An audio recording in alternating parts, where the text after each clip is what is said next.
It's important to breathe. Yeah. You're okay. You're okay. You're okay, honey. You're okay. Là, qu'est-ce qui t'arrive, mon lapin? Qu'est-ce qui t'arrive? Qu'est-ce qui t'arrive, mon lapin? Oh là là, il a fait une crise convulsive.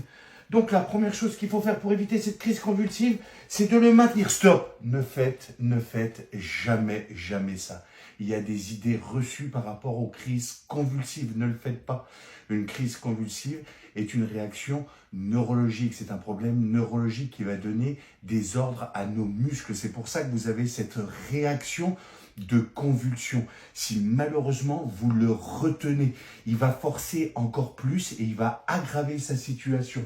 Comme par exemple, tirer sa langue et se la mordre. Il va se tirer la langue et il va se la mordre. Ne le faites surtout pas.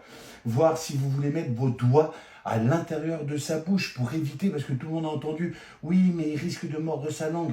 Ça arrive que très rarement. Donc si vous mettez vos doigts dans la bouche de votre victime, vous allez vous faire mordre le doigt. Vous allez vous faire mordre le doigt. Ne le faites pas. J'ai entendu dire même mettre une cuillère, venir mettre éventuellement un portefeuille dans la bouche. Ne le faites pas. Il va se péter toutes les dents. Regardez, il va se péter toutes les dents. Il va y avoir du sang et il va s'étouffer avec son propre sang. Non. Sur une crise convulsive, ce que vous allez faire, mais très rapidement, vous allez voir, vous allez aller chercher un genre de vêtement ou voir si vous avez la possibilité d'avoir un coussin, vous le posez dessus, vous attendez que la crise se termine et une fois qu'elle est terminée, vous vérifiez son inconscience, vous vérifiez sa respiration sur 10 secondes au plus, s'il respire.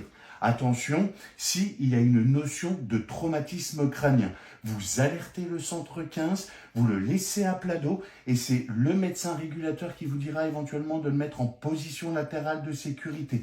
S'il n'y a pas de notion de traumatisme crânien, vous le poserez en position latérale de sécurité.